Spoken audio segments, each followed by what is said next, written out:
दूसरा नाम है। ये गर्व का पर्याय है। ये प्राचीन परंपराओं का निर्वाह करने वाले अनूठे सैनिक हैं, राष्ट्रपति अंगरक्षक।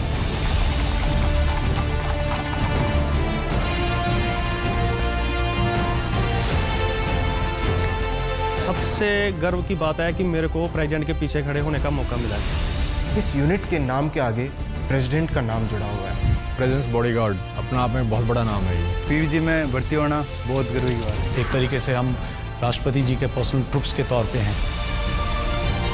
कद काठी में ये बिल्कुल अलग से नजर आते हैं। जब ये घोड़े पे बैठते हैं तो इनके जो घोड़े हैं वो नॉर्मल घोड़ों की तरह नहीं है। इनकी भी जो कद काठी होती है वो इनके साथ, इनको कमेंसरेट करते हुए इनके साथ की होती है। और जो टास्क कर रहे हैं वो इनको एक प्राइड और एक इनको ग्लोरीफाई भी करता है।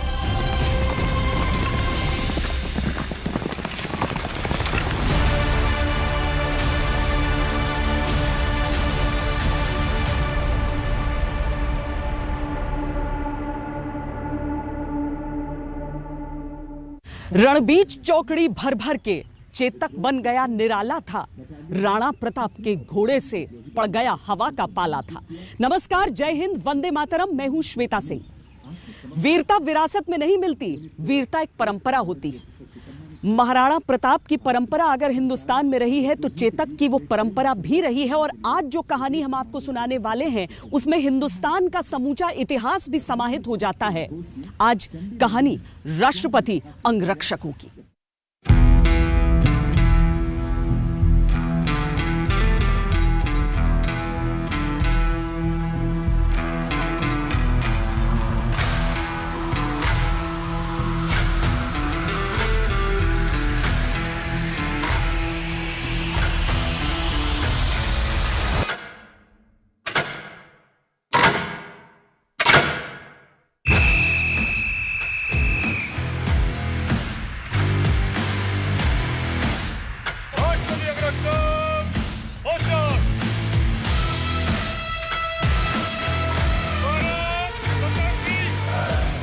देश की सैन्य परंपरा का प्रतिबिंब है ये।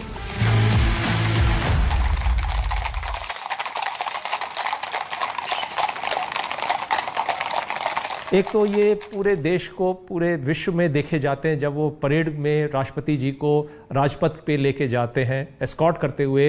इनके मन में काफी गर्व महसूस करता है कि आप देश के सबसे उच्च अधिकारी को लेके आप जा रहे हैं।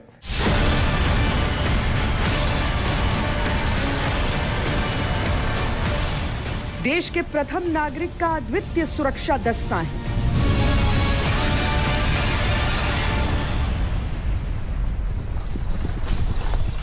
प्रेसिडेंट्स बॉडीगार्ड एक रेजिमेंट ऐसी है, अकेली रेजिमेंट है पूरे इंडियन आर्मी में, जिसे हम एक स्पेशल और एक यूनिक रेजिमेंट कहते हैं, जो प्रेसिडेंट की पर्सनल यूनिट होती है।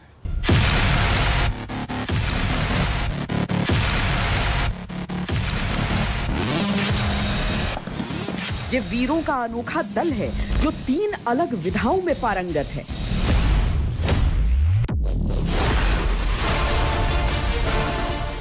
ये किसी भी आपको दूसरी यूनिट में नजर नहीं आएगा कि जहां के जवान 3 ट्रेड में हैं।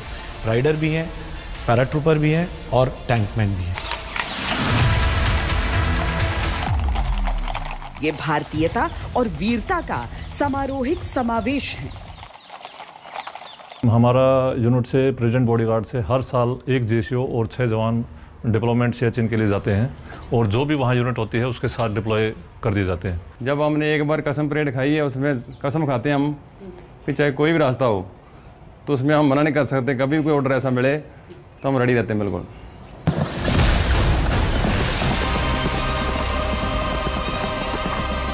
अश्व और उनके योद्धाओं के बेमिसाल संबंध का उदाहरण पेश करती भारतीय सेना की सबसे अलग रेजिमेंट की कहानी आज हम आपको सुनाने वाले हैं।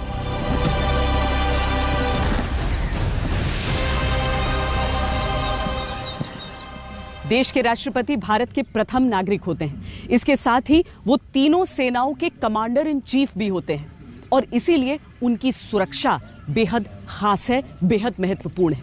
जिस दस्ते को यह जिम्मेदारी दी जाती है वो जाहिर है समूचे देश में सबसे खास होगा और इन सैनिकों की जो चयन प्रक्रिया होती है वो भी सबसे अलग होती है।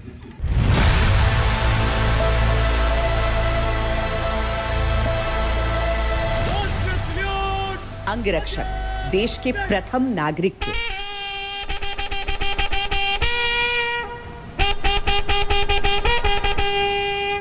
हम उनके पर्सनल ट्रुप्स हैं। आपने देखा होगा कि जब कोई भी अवार्ड सेरेमनी होती है या आरडी परेड होती है तो ये जवान अलग ही पूरी परेड में दिखाई देते हैं।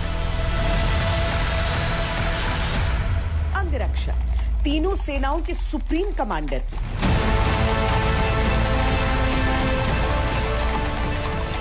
इनिशियली ये गवर्नर जनरल बॉडीगार्ड से नाम से जाना जाता था।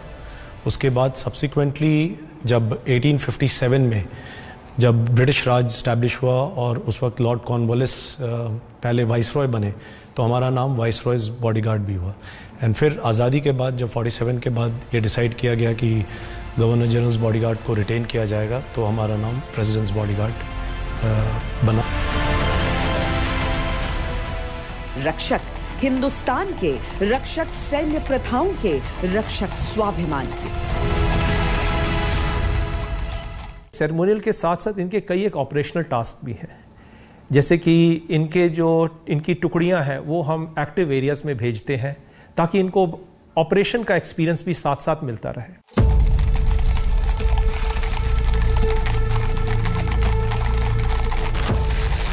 देश के राष्ट्रपति सेना के तीनों अंगों यानी थल, जल और वायु सेना की कमांडर इन चीफ, यानी कि उन्हें जो सुरक्षा प्रदान है वो सर्वश्रेष्ठ होनी है।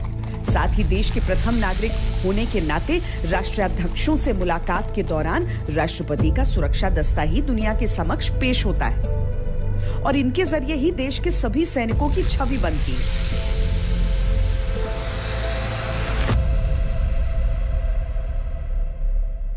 सबसे अहम बात इसमें है कि इस यूनिट के नाम के आगे प्रेसिडेंट का नाम जुड़ा हुआ है। प्रेसिडेंट्स बॉडीगार्ड, राष्ट्रपति जी के पर्सनल ट्रुप्स। ये किसी और यूनिट के साथ नहीं है, इसलिए मैं बोलता हूं कि ये अपने आप में ही प्राइड और ऑनर की बात है।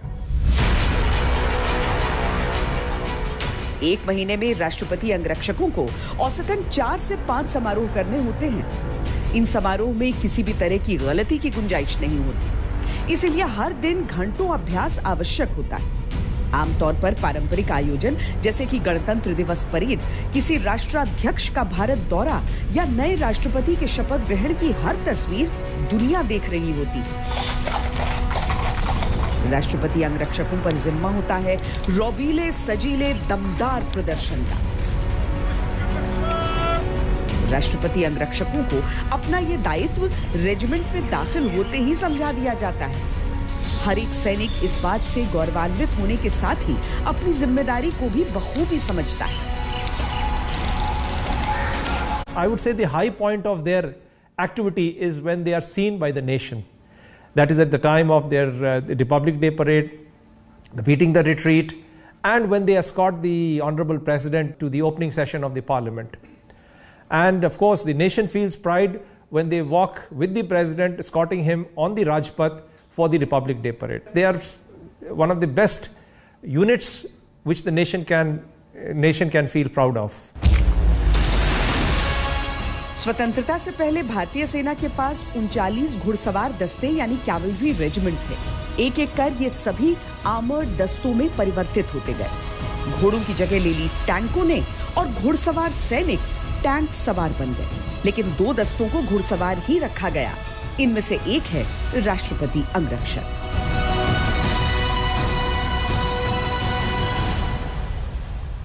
जब इंडिया रिपब्लिक बना तो प्रेसिडेंट के साथ हमारे एक तरीके से हम राष्ट्रपति जी के पर्सनल ट्रुप्स के तौर पे हैं।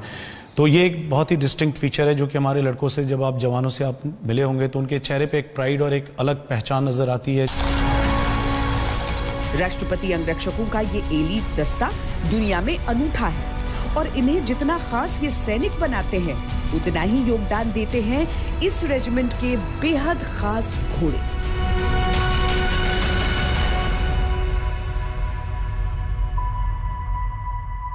भारतीय सेना के सभी रेजिमेंट्स में एक सैनिक की लंबाई कितनी होनी चाहिए वो बताया जाता है, लेकिन यहाँ पर एक घोड़े की ऊंचाई कितनी हुई जाए वो भी साफ तौर पर स्पष्ट किया जाता है। अब कम से कम प्रेसिडेंट्स बॉडीगार्ड्स में एक घोड़े की जो ऊंचाई होती है वो 153 सेंटीमीटर होनी चाहिए, और वो भी यानी ये कर्वेचर जो आप ये पीठ का हिस्सा देख रहे हैं, इसकी ऊंचाई जो बताई जा रही है विंसेंट नाम है और 170 सेंटीमीटर, और उसके ऊपर सवार की ऊंचाई आप समझ लीजिए वो रौब और रुतबा अलग ही होता है।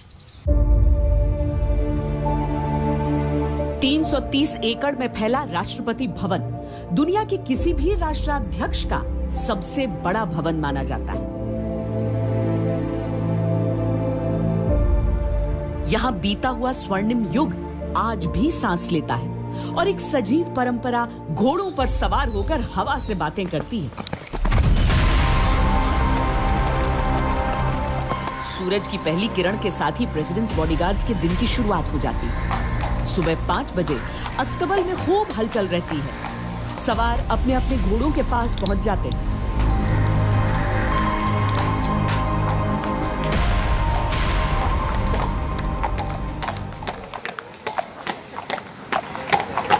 जैसे एक अच्छा राइडर, जहाँ कोई कमज़ोर राइडर घोड़े के ऊपर बैठता है तो घोड़े के अंदर सेंसर सिस्टम एक्टिवेट हो गए, घोड़े को पता लग जाता है कि ये जो मेरे ऊपर बैठा है इसका दिल क्या कह रहा है, ये अच्छा राइडर है या नहीं है। घोड़ा ऑटोमेटिक, ये गॉड गिफ्ट है कि घोड़ा जज कर लेता है। भारतीय सेना के बाकी सैनिक दौड़ के साथ दिन प्रारंभ करते हैं और राष्ट्रपति अंगरक्षक घुड़दौड़ के साथ। दरअसल राष्ट्रपति अंगरक्षकों को समझने के लिए उन्हें उनके अश्व के साथ जोड़कर ही समझना होगा। उनके घोड़े जितने तंदुरुस्त होते हैं वो उससे कई गुना मजबूत, ताकि उन पर नियंत्रण रख सके, और घोड़ा एक साथी के तौर पर उनका सम्मान करे, तभी तो उनके आदेश मानेगा। प्रेसिडेंट्स बॉडीगार्ड में अगर कोई जवान है तो ऐसा हो ही नहीं सकता है कि उसकी घोड़ों की तरफ लगाव नहीं हो, जो कि है भी।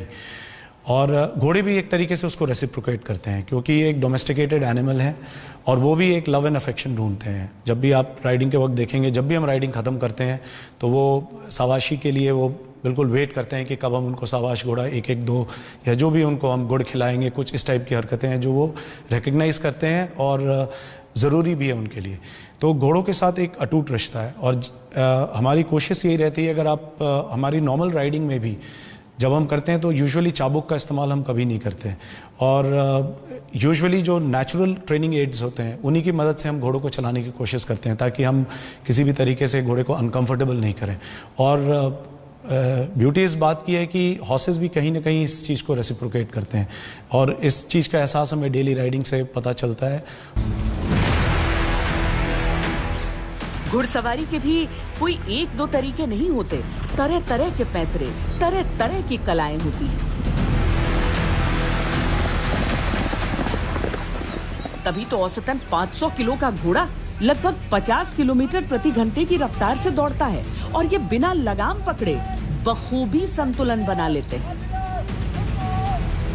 जानवर का प्यार जो है, इंसान से ज़्यादा जानवर को समझ में आती है चीज़ें, और जितना हम उससे प्यार करते हैं उससे कहीं ज़्यादा जानवर हमसे प्यार करता है।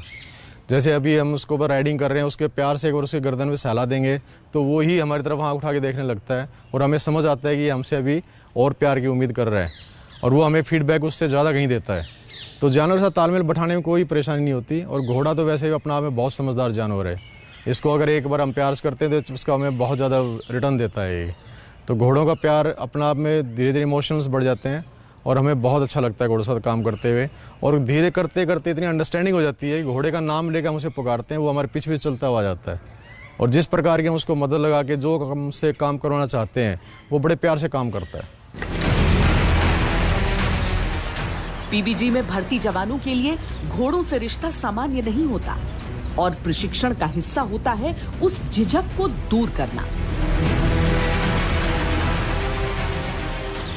एक सबसे अच्छा राइडर बनने के लिए सबसे पहले तो बंदे, जो भी सवार या जो भी आदमी, चाहे लेडीज़ है चाहे जेंट्स है, अगर वो अच्छा राइडर बनना चाहता है, सबसे पहले तो उसका दिल निहायत ही मजबूत होना बहुत ज़रूरी है। उसका दिल मजबूत होगा तो अच्छा उसके अंदर इंटरेस्ट पैदा होगा। दूसरा उसका खुद का इंटरेस्ट, अगर राइडर का खुद का इंटरेस्ट ज़्यादा अच्छा राइडर बनने में है तो हमको उसको सिखाने में बहुत ज़्यादा आसानी होगी। अगर उसका इंटरेस्ट कम है तो हम कोशिश करेंगे कि उसके साथ ऐसी एक्टिविटी कराएंगे जो उसको ऐसा, तो शुरू में नॉर्मल घोड़ा देंगे ताकि उसका ज़्यादा से ज़्यादा इंटरेस्ट राइडिंग के अंदर पैदा हो। एक अश्व पर उसका सवार उसी का विस्तार हो जाता है। तब तालमेल केवल एक शब्द नहीं, उसका गुण है। एकाग्रता के साथ दोनों एक सार हो जाते हैं। घुड़सवारी एक कला है और हर सवार बेमिसाल सैन्य कलाकार। यहाँ पर हर एक घोड़े का एक नाम है। दरअसल हर एक घोड़े की अपनी एक खासियत होती है जिसके आधार पर कोई ना कोई नाम रखा जाता है। जैसे इसका नाम राफेल, अब उसकी गति से आप इसे जोड़ सकते हैं। अब सोचिए कि जिस जगह पर परंपरा ये कहती हो कि नाम दोबारा नहीं रखे जाएंगे, वहां 250 सालों के इतिहास में किस तरीके से इनके नामों को रखा जाता है, वो प्रक्रिया बहुत दिलचस्प है। जैसा कर्तव्य, जैसा व्यवहार, जैसी प्रतिभा, वैसा ही नाम।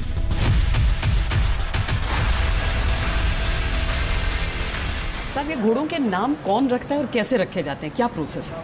सबसे पहले जब डिपू से घोड़ा रेजिमेंट में आता है तो सबसे पहला काम होता है घोड़े का नाम रखना।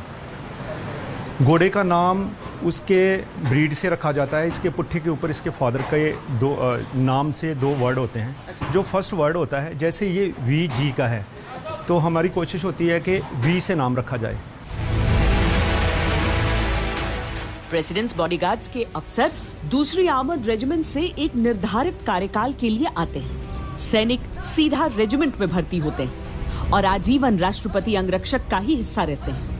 इसीलिए आते ही घोड़ों से परिचय और एक परिवार की तरह का प्यार रहता है। नामकरण इसीलिए इतनी अहमियत रखता है। जैसे इसका नाम वारिस क्यों पड़ा?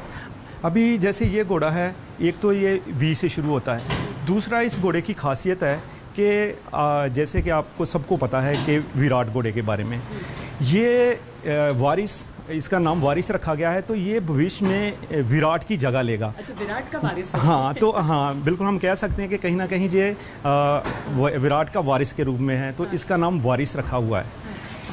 और ये घोड़ा जो है कि चार्जर के लिए ट्रेनिंग दी जा रही है इसको, और बहुत अच्छा काम कर रहा है ये, और बहुत ही जल्दी आपको ये विराट की जगह कमांडेंट साहब के पास चार्जर के रूम में रोड पे मिलेगा। और अच्छा उसका जैसे स्ट्रेचर है तो हम कोशिश करते हैं कि उसी तरह उसका वजनदार नाम हो, जो कि जैसे घोड़े की बॉडी है, जवान भी की उसके ऊपर 6 फीट का बैठ रहा है तो नाम भी उसी तरह प्रभावित करना है।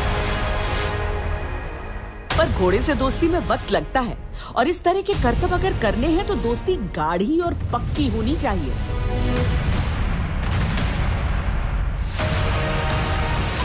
दोनों हाथों से लगाम को छोड़कर बेमिसाल संतुलन देखिए।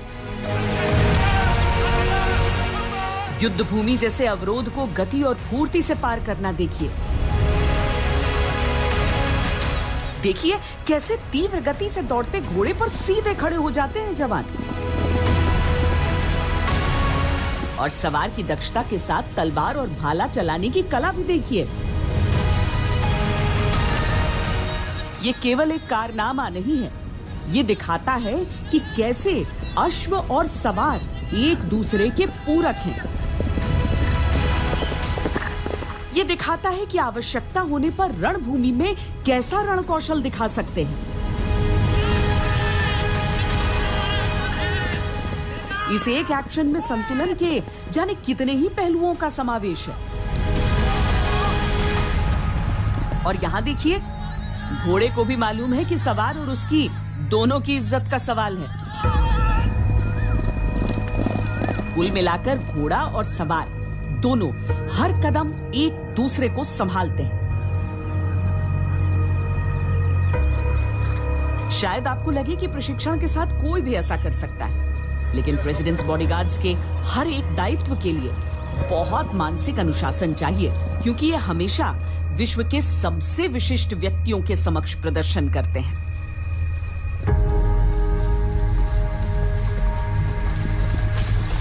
एक पशु की मूल प्रवृत्ति क्या होती है कि अगर कोई आवाज़ हो रही हो बहुत तेज़, अगर लोगों की वहाँ पर मौजूदगी हो तो वो एक अलग तरीके से रिएक्ट करेगा।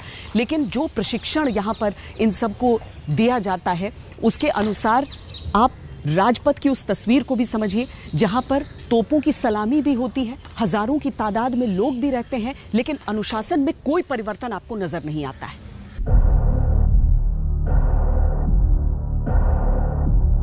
राष्ट्रपति अंगरक्षकों के घोड़े विशिष्ट प्रजाति के होते हैं। इनकी ऊंचाई, वजन और आकार ही सामान्य घोड़ों से कहीं अधिक बलिष्ठ होने का एहसास देती है।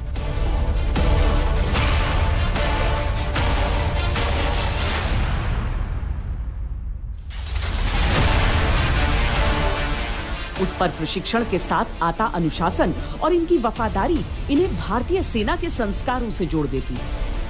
घोड़ों का रखरखाव एक सैनिक की दिनचर्या का अहम हिस्सा है। दिन भर के प्रशिक्षण के बाद सैनिक खुद आराम से पहले अपने घोड़ों के आराम की फिक्र करते हैं और इसमें सबसे पहले शामिल है अपने अपने घोड़ों की भरपूर मालिश।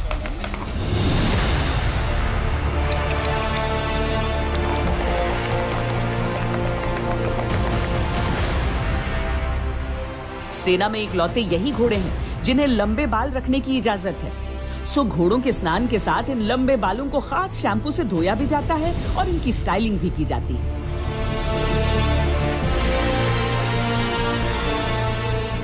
हर घोड़े का जो सबसे महत्वपूर्ण हिस्सा होता है वो है उसके पांव। इसके ख्याल का जिम्मा जिन लोगों पर होता है, चलिए उनसे भी मिल लेते हैं। इनको हम कंपेयर कर सकते हैं एक छोटे बच्चे की तरह। आपके पास अगर घर में कोई बच्चा है, वो 2 या 3 तरह से ही जाहिर कर सकता है। कभी खुशी होगी तो हंसेगा, दर्द होगी तो रोएगा, लेकिन आपको ये नहीं मालूम पड़ेगा कि उसको दर्द क्यों हो रहा है, कहाँ हो रहा है, या भूख लग रही है या कोई और परेशानी है। तो जानवर के पास भी ऐसे ही है कि इनके एक्सप्रेशंस बहुत लिमिटेड रहते हैं। तो इसमें ज़्यादा रोल रहता है आपकी ऑब्जर्वेशन का, और ऑब्जर्वेशन भी कई प्रकार की होती है। पहले तो निगरानी हम जहाँ रखते हैं, स्टेबल में रखते हैं, हम वो देखते हैं कि अभी इसके व्यवहार में क्या फ़र्क आया है, और अगर व्यवहार के फ़र्क के बाद में फिर हम क्लिनिकल उस पर चले जाते हैं। क्लिनिकल एग्जामिनेशन में पहले हम एक एक पार्ट को एग्जामिन करते हैं, फिर इनका blood test, urine test, x ray, ultrasound, वो सब करते हैं। जो सारी फैसिलिटीज़ हमारे पास इस हॉस्पिटल में हैं जो कि स्टेट ऑफ द आर्ट हैं। सो उसके बाद हम एक निष्कर्ष पे पहुंच जाते हैं कि ओके, इसको ये प्रॉब्लम हुआ था और इसका ये सिस्टम इन्वॉल्व है। इंसानों और घोड़ों का रिश्ता हजारों साल पुराना है। लगभग 1 सदी पहले ही योद्धाओं के घोड़ों की जगह वाहनों ने लेना शुरू कर दिया, वरना रणभूमि में दुश्मन की हर ललकार पर योद्धा के साथ उसके घोड़े की हुंकार भी रहती थी। वीरता की गाथाएं गवाह रही हैं कि सवार और घोड़ों ने कैसे एक दूसरे को रणभूमि में संभाला है। घोड़ों की टापे, वीरों की हुंकार। जारी है प्रेसिडेंट्स बॉडीगार्ड्स पर हमारी ये खास पेशकश। देखते रहिए वंदे मातरम।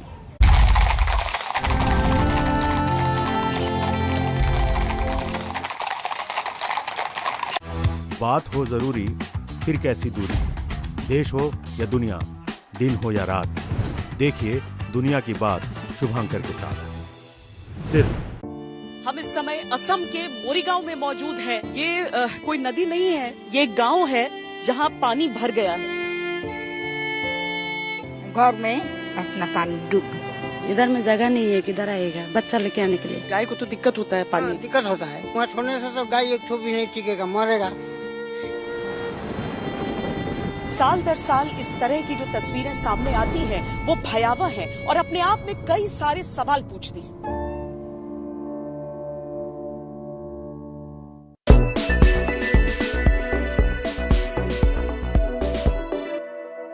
हमारे जीवन का एक महत्वपूर्ण हिस्सा बन चुका है प्लास्टिक। इससे जितना खतरा पर्यावरण को है उतना ही रिस्क हमारी हेल्थ के लिए भी है।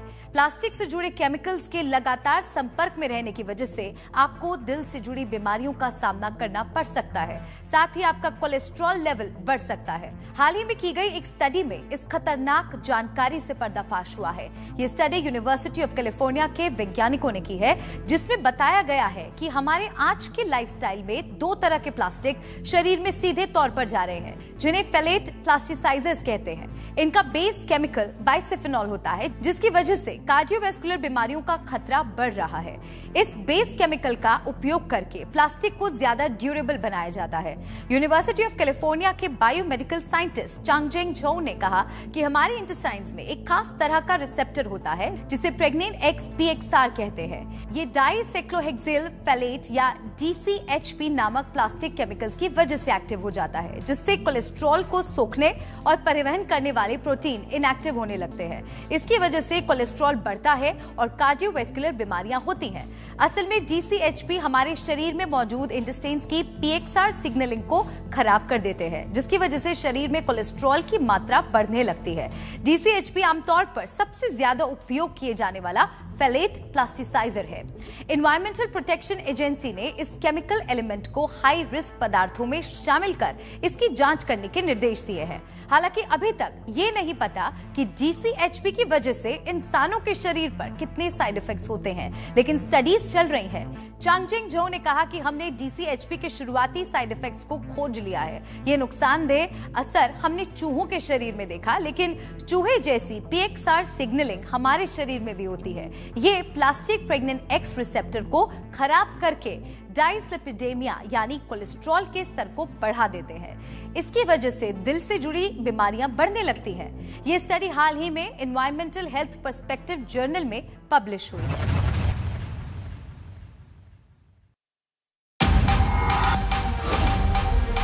क्या आप अपना मीडिया प्लान बनाना चाहते हैं स्मार्ट?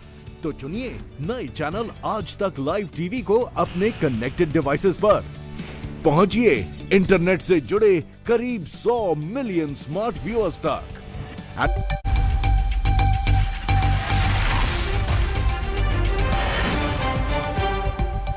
आर्थिक तंगी से बदहाल श्रीलंका में और बिगड़े हालात। प्रदर्शनकारियों ने पीएम हाउस में लगाई आग। राष्ट्रपति आवास पर भी कब्जा।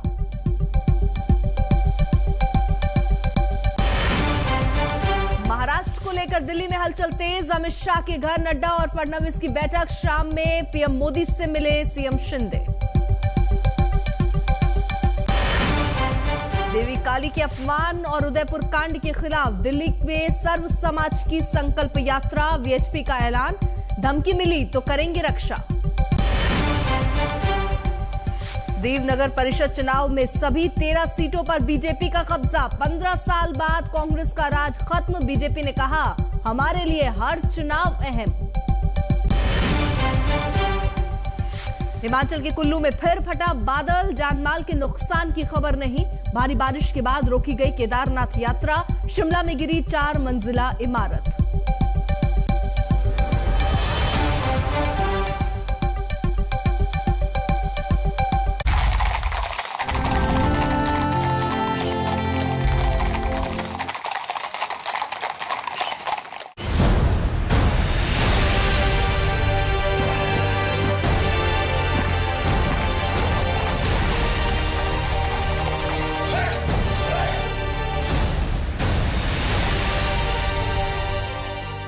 राष्ट्रपति अंगरक्षकों की जो प्राथमिक भूमिका होती है वो सेरेमोनियल होती है, यानी कि समारोहिक। लेकिन देश की आन पर जरा भी खतरे की आहट हो तो ये देश की रक्षा के लिए आगे भी बढ़ते हैं, क्योंकि भारतीय सेना में जो इनका प्रशिक्षण है वो अद्वितीय है, बेमिसाल है।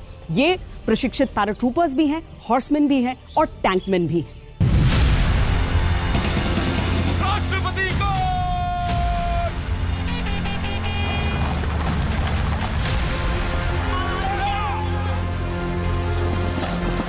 पीबीजी के जवान अपने 3 फील्ड्स में निपुणता हासिल करते हैं: राइडिंग, पैराट्रूप और टैंकमैन।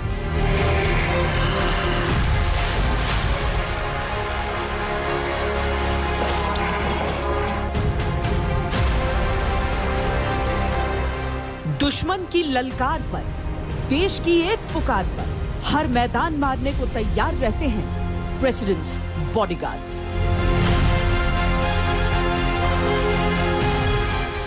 ऑपरेशनल टास्क के लिए भी हमेशा तैयार रहना है, जिसके लिए हमें मैंडेट किया गया है कि अगर ज़रूरत पड़ने पे और प्रेसिडेंट द्वारा हमें रिलीज़ करने पे हम 50 इंडिपेंडेंट पैरा ब्रिगेड के साथ ऑपरेशनल टास्क के लिए जो भी हमें टास्क मिलेगा उसको पूरा करेंगे। समारोहों की शान, इतिहास के संरक्षक, युगों की प्रथाओं को जीवित रखने वाले सैनिक केवल प्रतीकात्मक महत्व के नहीं है, ये 3 खास कलाओं में निपुण हैं। घुड़सवारी तो आपने देख ली, इसके अलावा हर पीबीजी सैनिक एक प्रशिक्षित पैरा कमांडो है। 1 महीने की पैरा बेसिक ट्रेनिंग करता है और अपने जो कंपलसरी और नेसेसरी जंप्स है वो करने के बाद उसे एक चिड़िया जो कि विंग्स बोलते हैं वो उसे मिलती है।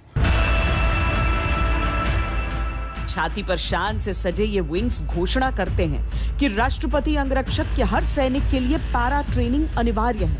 आसमान की ऊंचाई से जमीन की ओर वो छलांग जो ऐलान है इनके बेखौफ होने का, जो ऐलान है इनकी क्षमताओं का, जो ऐलान है इस बात का कि दिन हो या रात हो अपनी जमीन या दुश्मन का आसमान हो, इन योद्धाओं का दबदबा हर जगह है। पहले प्रशिक्षण के बाद हर साल ये रिफ्रेशर रिक्वालिफाइंग जंप्स के लिए जाते हैं। ये इनका जो प्रेसिडेंट बॉडीगार्ड है, ये इनको they are highly trained paratroopers. They have to carry out very regular paratrooping activity. So इनके सभी जवान जाते हैं अपना पैरा ट्रेनिंग स्कूल में, वहाँ पे ट्रेनिंग करते हैं, फिर हर साल जंप करते हैं और अपने आप को ऑपरेशनल का टास्क के लिए एकदम तैयार रखते हैं। जितने भी हमारे प्रेसिडेंट्स बॉडीगार्ड के सैनिक हैं वो उन्होंने पैरा ट्रेनिंग किया हुआ है। जो ATS आगरा है वहाँ पे हमारी बेसिक पैरा ट्रेनिंग की कोर्स होती है और ये रेगुलर जंप्स करते हैं। इनको ज़रूरी भी है कि हर साल 2 जंप्स हमें रिफ्रेशर कोर्स करना पड़ता है, जो कि 1 जंप डे में और 1 जंप नाइट में होता है। तो ये अगर ज़रूरत पड़ने पे जितने भी लड़के प्रेसिडेंट्स बॉडीगार्ड में इंक्लूडिंग राइडर्स और ट्रेड्समैन पूरी की पूरी टीम एक साथ एयरक्राफ्ट से जंप कर सकती है।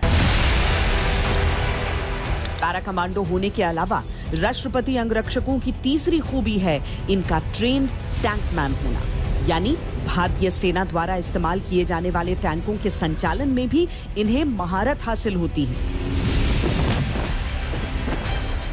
भारतीय सेना में जितने भी घुड़सवार दस्ते हैं वो समय के साथ टैंक दस्तों में तब्दील होते गए। प्रेसिडेंट्स बॉडीगार्ड्स ने अपने घोड़ों का साथ नहीं छोड़ा, लेकिन घोड़ों के साथ साथ टैंकों की सवारी का प्रशिक्षण भी हर एक रिक्रूट के लिए अनिवार्य है।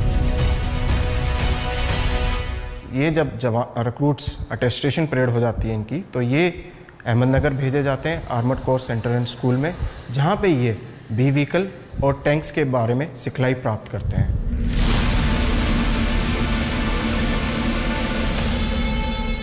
अपने कार्यकाल में सियाचिन की विषम ऊंचाइयों पर भी इन सैनिकों की तैनाती होती है। दुनिया की सबसे ऊंची रणभूमि सियाचिन, जहां युद्ध विराम भले ही कायम है, लेकिन मौसम से लड़ाई भी उतनी ही कठिन होती है। प्रेसिडेंट्स बॉडीगार्ड्स का हर सैनिक सियाचिन की उन ऊंचाइयों पर राष्ट्र रक्षा में कम से कम 1 कार्यकाल तैनात होता है।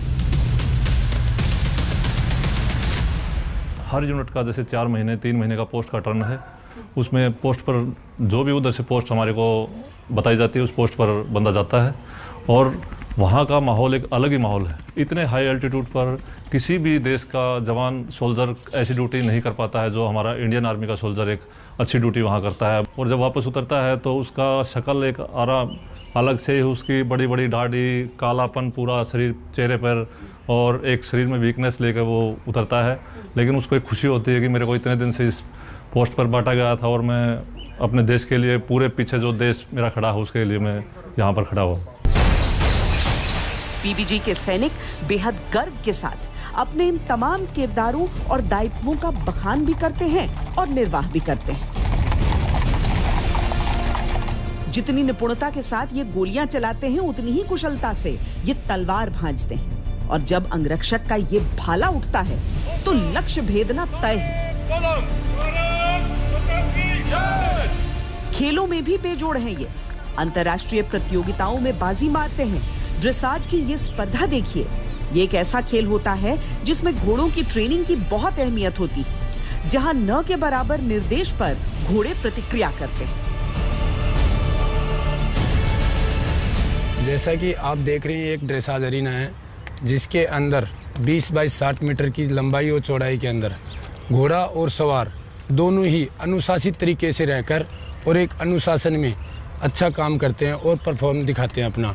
एक बॉडीगार्ड दस्ते का जो गठन था वो 1773 में किया गया था, यानी लगभग 250 साल होने को आए। उस समय से अभी तक स्वरूप बहुत बदला है, लेकिन अगर भूमिका देखें तो भूमिका में बदलाव नहीं हुआ है। जब भी कोई युद्ध छिड़ता है तो ये जो अंगरक्षक है वो देश की रक्षा करने भी निकलते हैं। These images and moments are so unique to Republic Day celebrations. कोहरे में लिपटी गणतंत्र दिवस की सुबह और उस कोहरे में सूरज की किरणों जैसी ये लाल वर्दियां। And horse the horses, magnificent and beautiful. Parade की औपचारिक शुरुआत होती है राष्ट्रपति के आगमन से, और उस आगमन के सबसे पहले सूचक होते हैं राष्ट्रपति अंगरक्षक। राजपथ पर आलिशान आगमन का सर्वश्रेष्ठ नजारा होता है ये। 2022 का गणतंत्र दिवस इस दस्ते के लिए बेहद खास था। कमांडेंट का घोड़ा विराट एक लंबी सर्विस के बाद अपने अंतिम गणतंत्र दिवस परेड में हिस्सा ले रहा था, और गणतंत्र दिवस के सबसे विशिष्ट व्यक्तियों ने आगे बढ़कर उसे सम्मान के साथ दुलारा। ये एक बहुत ही स्पेशल मोमेंट था, क्योंकि विराट अगर मेरा एज अ चार्जर एक पर्सनल एसोसिएशन भी उसके साथ था। जब मैं पहला रिपब्लिक डे परेड किया था तो किसी भी कमांडेंट के लिए पहला रिपब्लिक डे परेड एक झिझक होती है, एक मन में घबराहट होती है कि ठीक से परेड होगा, वर्ड ऑफ कमांड, कई चीज़ें हैं जो हमें ध्यान में रखना पड़ता है। तो विराट मुझे उस फेज से लेके गया हुआ था। जहाँ तक राजपथ पे सवाल है, जिस तरीके से उसको एक सम्मान मिला, वो भी भारत के राष्ट्रपति द्वारा, प्रधानमंत्री द्वारा एंड डिफेंस मिनिस्टर द्वारा, ये एक बहुत ही सम्मान का विषय है, बोथ विराट के लिए और सभी घोड़ों के लिए, इसके साथ प्रेसिडेंट्स बॉडीगार्ड के लिए, क्योंकि ये एक यूनिक मोमेंट था। पहली बार ऐसा हुआ है कि राजपथ पे किसी घोड़े को इतना सम्मान दिया गया है। तो एक मेरे लिए एक पर्सनल मोमेंट है जो कि शायद मैं इसको हमेशा कैरी करूँगा। और विराट हम लोग के दिल में एक तरीके से बस चुका है। उसकी आने वाले टाइम में कई सालों तक रेजिमेंट में भी जो जवान है उसके बारे में बात करेंगे कि किस तरीके से एक घोड़ा था जिसको इतना सम्मान मिला राजपथ के ऊपर। कमांडेंट का घोड़ा बेहद खास होता है। वो अमूमन सबसे अनुभवी होता है, स्वभाव से सरल और जज्बा किसी सैनिक से कम नहीं। पर कमांडेंट और घोड़े का रिश्ता हो या एक सैनिक का उसके घोड़े से संबंध, ये ट्रेनिंग से नहीं बल्कि अनुभव से और एहसास से बनता है।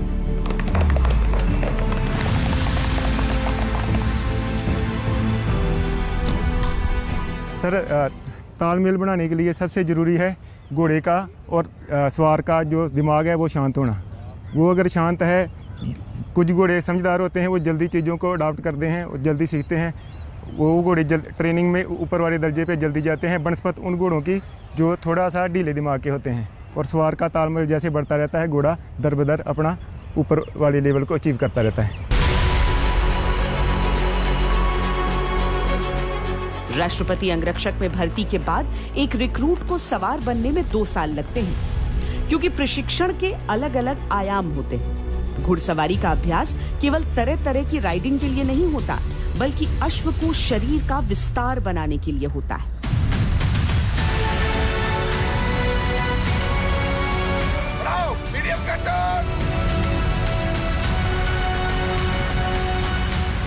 सब ये कितना जरूरी होता है ये नालबंदी जो होता है? घोड़े के लिए बहुत इंपॉर्टेंट है नालबंदी है। घोड़ा कितना भी सुंदर हो, कितना भी क्या हो, उसके पैर नहीं है तो घोड़ा नहीं है। अच्छा। और दूसरी बात घोड़े का एक हाथ होता है, लेकिन उसके 4 हाथ माने जाते हैं, क्योंकि पैर नहीं है। पैर में मेन पॉइंट होता है लेमिना। लेमिना बिल्कुल सर्कुलेट नहीं करेगा तो घोड़ा चल नहीं पाएगा। तो बहुत इंपॉर्टेंट है कि इसके पैरों का ध्यान रखना। यहाँ पर हमारे प्रेसिडेंट बॉडीगार्ड के तमाम घोड़ों की नालबंदी की जाती है। हर एक घोड़े का महीने में एक बार नालबंदी ड्यू होती है, जिसको हम डेट वाइज नोट करते हैं और जैसे उसका ड्यू होता है उसको नाड़बंदी के लिए यहाँ लाया जाता है। इस रेजिमेंट की बेहद खास बात यह है कि एक के बाद एक हर पीढ़ी देश सेवा में राष्ट्रपति अंगरक्षक ही बनना चाहती है। कोई पिता को देखकर रेजिमेंट का हिस्सा बनना चाहता है तो कोई भाई से प्रेरित होगा, और पीढ़ियों का ये सफर रेजिमेंट और राष्ट्र दोनों से रिश्ता गाढ़ा करता जाता है। मैं यहाँ पे मेरे मामा जी जो थे, तो मैं एक बार उनके पास आया तो उस टाइम रिपब्लिक डे परेड की चल रही थी, तो मैं उन रेसल को देखने के लिए गया। तो जब वो रेसल देखी तो ऑटोमेटिक उस टाइम मन के अंदर इच्छा उत्पन्न हुई कि क्या काश मैं भी कभी इसका पार्ट बनूंगा। तो समय के साथ साथ मेरी हाइट इंक्रीज हुई और मैं इस लायक हो सका कि मैं यहाँ पे भर्ती देख सकूँ। तो ऐसे वैकेंसी आई तो मैंने अपने फिजिकल टेस्ट वगैरह पास किए और मैं यहाँ पे भर्ती हुआ। वर्दी का मतलब होता है अनुशासन, और फौज में आपकी वर्दी कितनी दुरुस्त है वो एक सैनिक के तौर पर आपकी पहचान बताती है। वैसे फौज में एक और चीज की बड़ी अहमियत होती है, वो होती है कि कितनी पीढ़ियां रही हैं देश की सेवा में। तो यहाँ पर हम एक ऐसी टेलर शॉप में इस समय मौजूद हैं जिसकी तीसरी पीढ़ी इस समय प्रेसिडेंट्स बॉडीगार्ड्स के लिए ये यूनिफॉर्म्स तैयार कर रही है। ये बताइए साहब कि कितने तरह के यूनिफॉर्म्स होते हैं पीबीजी के? मैम इनकी समर की अलग होती हैं एंड विंटर की अलग होती हैं। तो समर एंड विंटर की डिफरेंट टाइप होती हैं। उसमें यस मैम, उसमें जैसे कि समर में इनकी सेरेमोनियल यूनिफॉर्म अलग होती है एंड जो वर्किंग ड्रेस होती है वो अलग होती है। इसी तरीके से विंटर ड्रेस में भी इनकी सेरेमोनियल ड्रेस जो है वो अलग होती है एंड जो इनकी वर्किंग ड्रेस होती है जो नॉर्मल रूटीन में पहनने के लिए वो अलग होती है। तो इस तरीके से इनकी यूनिफॉर्म होती है। तो कुल मिलाकर कितनी तरह की यूनिफॉर्म्स आप स्टिच कर रहे हैं? टोटल्स मिला के 7-8 टाइप्स की यूनिफॉर्म्स होती हैं। करीब 8 तरीके की यूनिफॉर्म्स। एंड इसमें ऑफिसर्स की अलग होती है, वो भी करीब 6-7 टाइप्स की होती हैं, वो अलग होती हैं उनकी। तो मतलब वो 8+6 करें हम? यस, 8+6 कर सकते हैं हम। तो 8+6 एंड 14 सेरेमोनियल यानी समारोह में पहनने वाली जो वर्दियां होती हैं, और बाकी जो आप रोजमर्रा के काम के लिए भी करते हैं, मौसम के लिए अलग हो गया, लेकिन ये हर तरह की अलग अलग वर्दियां, और जितने राष्ट्रपति अंगरक्षकों की वर्दियां होती हैं उतने तरह की किसी और yes ma'am, PBG special unit, तो यहाँ पर इनकी ड्रेसेस सबसे अधिक होती हैं। सबसे अधिक होती है। आप भी 3 पीढ़ियों से? Yes ma'am, I am 3rd generation. My name is Mohammad Qamar Idrisi. अच्छा। Yes ma'am. तो मोहम्मद कमर हैं जो कि तीसरी पीढ़ी हैं जो कि राष्ट्रपति अंगरक्षकों के लिए ये वर्दियां तैयार करते हैं। एक सेरेमोनियल दस्ते में वर्दी की अहमियत बड़ी होती है।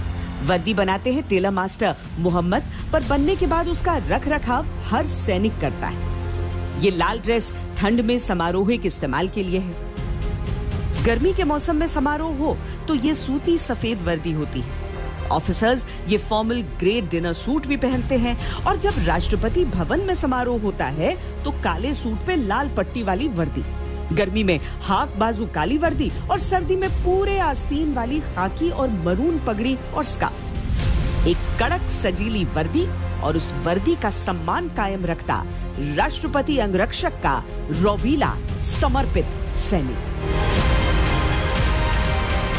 एक छोटे से ब्रेक के लिए रुक रहे हैं, लेकिन योद्धाओं की वीर गाथा जारी है। वंदे मातरम।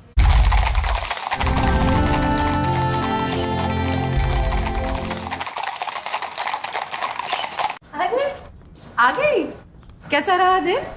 बहुत अच्छा। कोई वीडियो गेम कवर करने गई थी ना? वीडियो गेम नहीं माँ, ई-स्पोर्ट्स। ई-स्पोर्ट्स? माँ, esports is just like any other competitive sport.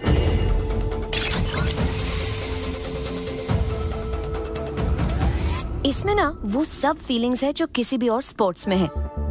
इसमें इमोशन है, इसमें एंगर है, इसमें सैडनेस है, इसमें हैप्पीनेस है, इसमें कमराडरी है।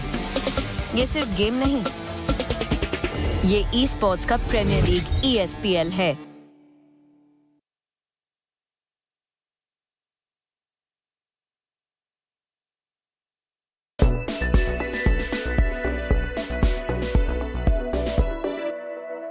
मैदान से पहाड़ तक आसमान से आफत बरस रही है। पहाड़ों पर नदियों में उफान है, पहाड़ दरक रहे हैं, पहाड़ों का मलबा जहां तहां बिखरा पड़ा है। उत्तराखंड के पिथौरागढ़ में नदियों का शोर इस कदर डरा रहा है कि मानो सब कुछ बहाने पर आमादा है। भारी बारिश से पहाड़ खिसक रहे हैं, हमेशा इसके सड़कों पर आने का डर बना हुआ है। सड़कों पर पहाड़ टूटकर बिखरने से घंटों रास्ता बंद रहा, लोग घंटों कार में फंसे रहे। बारिश से पहाड़ी नदियां विकराल रूप धारण कर चुकी हैं। कई पुलिया तो इसकी धार के साथ बह गई। ऐसे में गांव वाले जान पर खेलकर इसे पार करते हैं। उफनते नाले को पार करना कितना खतरनाक हो सकता है, इसका अंदाजा उत्तराखंड के रामनगर की इन तस्वीरों से लगाया जा सकता है। सड़क के ऊपर से बह रहा सैलाब अपने साथ गाड़ी बहा ले गया। पंजाब से सैलानी एक एसयूवी में सवार होकर जा रहे थे, लेकिन रामनगर के पास उफनती ढेला नाले में उनकी कार गिर गई। किसी को संभलने तक का मौका नहीं मिला। 9 लोग बाढ़ के उफनते पानी में समा गए। सिर्फ 22 साल की एक लड़की की जान बच सकी। बाद में रेस्क्यू के जरिए गाड़ी को बाहर निकाला गया। उत्तरकाशी में बारिश की वजह से मलबा आने से करीब 150 से ज्यादा सड़कों को नुकसान हुआ। इनमें 11 स्टेट हाईवे भी शामिल हैं। जम्मू कश्मीर के राजौरी में फ्लैश फ्लड आने से नाले में ऐसा सैलाब आया कि 2 लोग देखते ही देखते बह गए। पिथौरागढ़ से राकेश पंत, रामनगर से लीला सिंह बिष्ट के साथ आज तक ब्यूरो।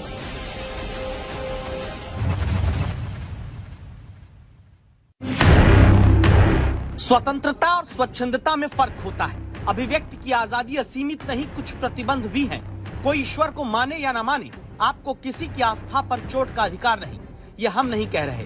देश में कई मामलों की सुनवाई के दौरान अदालतों की टिप्पणी है, जिन्हें आज याद दिलाने की वजह ये 2 चेहरे। एक है ममता बनर्जी की पार्टी टीएमसी की सांसद महुआ मोइत्रा, दूसरी है डॉक्यूमेंट्री डायरेक्टर लीना मणिमेकलाई।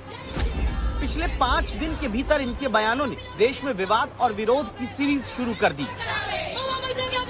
पहले दोनों से जुड़े विवाद को जान लीजिए। शुरुआत 2 जुलाई को लीना की डॉक्यूमेंट्री के विवादित पोस्टर से हुई। इसमें मां काली की वेशभूषा में एक महिला सिगरेट पीती नजर आती है। इसके बाद 5 जुलाई को टीएमसी सांसद महुआ मोइत्रा ने इसी मुद्दे पर पूछे गए सवाल पर विवाद के भूकंप की तीव्रता बढ़ा दी। Kali to me is a meat eating, alcohol accepting goddess. To me, that is a version of Kali. And if you go to Tarapet and around Tarapet and around all of them, you have all the sadhus smoking, all of that. That is the version of Kali that people worship. ये बयान और इस poster के बाद देश में विरोध शुरू हुआ। कई राज्यों के कई शहरों में प्रदर्शन हुआ। 3 दिन के भीतर प्रदर्शन बढ़ता जा रहा है। प्रदर्शनकारी से हिंदुओं की आस्था पर निशाना बनाकर किया गया हमला कहते हैं। महुआ और लीना दोनों को आरोपी ठहराते हैं। इस तरह का ये कृत्य है। मैं एक बात जरूर सबसे कह रहा हूं कि मुझे इतना तो मार्गदर्शन दो कि आखिर हर बार हिंदू धर्म को ही क्यों, सॉफ्ट टारगेट हिंदू धर्म को ही क्यों बनाया जाता है, हमारी भावनाओं को क्यों आहत किया जाता है, हमारे देवताओं को ही अपमानित क्यों किया जाता है। अगर है हिम्मत तो किसी दूसरे धर्म का भी तो एक बार बता के दिखाओ।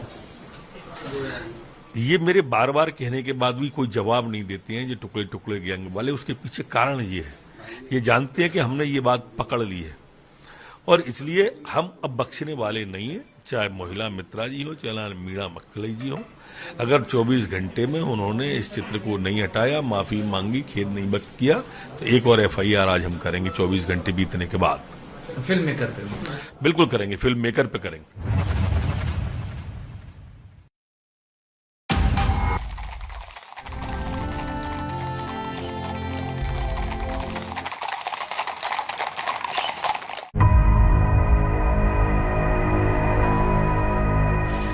राष्ट्र की रक्षा करना हो या प्रथाओं को जीवित रखना, ये राष्ट्रपति अंगरक्षकों का प्रण है।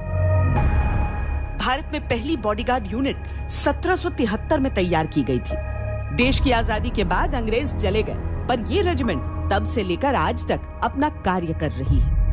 पहले ये वाइसरॉय की सुरक्षा के लिए थी, अब ये राष्ट्रपति अंगरक्षकों के तौर पर काम करती है। जब वो प्रेसिडेंट के पर्सनली प्रेसिडेंट को अपनी सर्विसेज देते हैं, क्योंकि हम उनके पर्सनल ट्रुप्स हैं। आपने देखा होगा कि जब कोई भी अवार्ड सेरेमनी होती है या आरडी परेड होती है, तो ये जवान अलग ही पूरी परेड में दिखाई देते हैं। ये कुछ अलग यूनिक है बाकी यूनिटों से।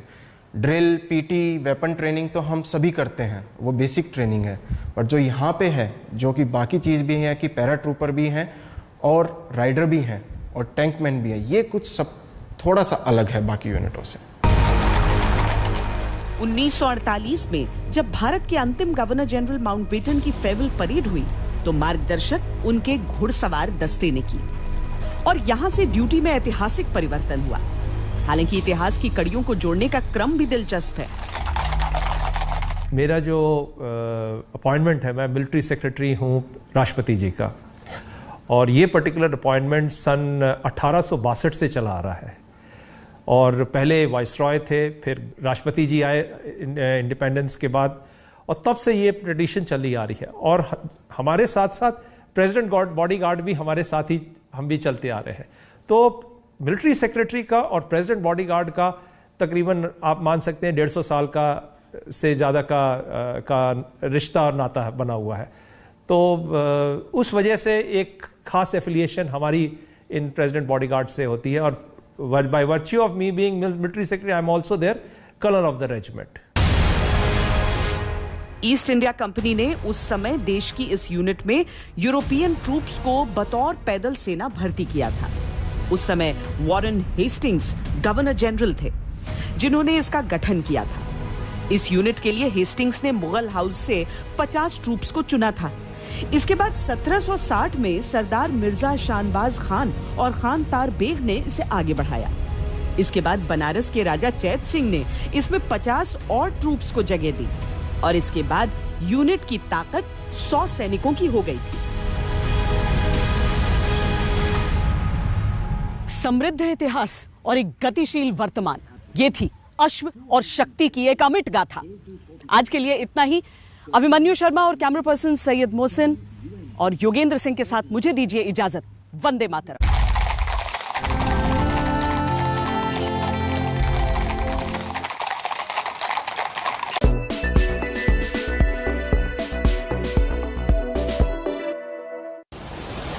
अमरनाथ में बादल फटने से आई तबाही के बाद से राहत और बचाव का काम जारी है। सेना, आईटीबीपी, जम्मू कश्मीर पुलिस की टीम रेस्क्यू ऑपरेशन में लगी है। मलबा हटाकर लापता श्रद्धालुओं को तलाशा जा रहा है। रात के अंधेरे में भी राहत का काम चलता रहा। सैलाब में बहने वालों को ढूंढने के लिए डॉग स्क्वाड की मदद ली जा रही है। आसमान से अचानक आई आफत की चपेट में आए लोगों की मदद में फौरन ही एनडीआरएफ की टीम जुट गई थी। घायलों के इलाज के लिए अमरनाथ गुफा के पास एम्बुलेंस भी तैनात कर दी गई। गंभीर तौर पर जख्मी लोगों को हेलीकॉप्टर की मदद से अस्पताल ले जाया गया तो बुजुर्गों को सुरक्षित स्थानों पर ले जाया गया। दुर्गम रास्तों पर भी रेस्क्यू टीम ने मदद का हाथ बढ़ाया और महफूज जगहों पर लोगों को ले जाया गया।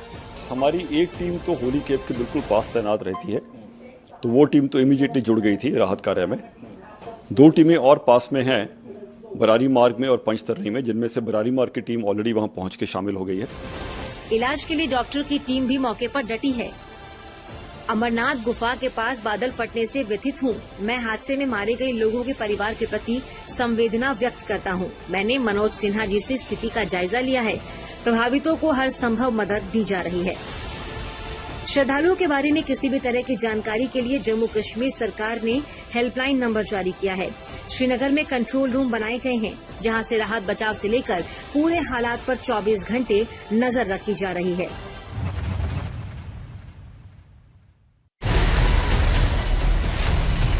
एक बयान का बहाना और उदयपुर में कन्हैयालाल मारे गए।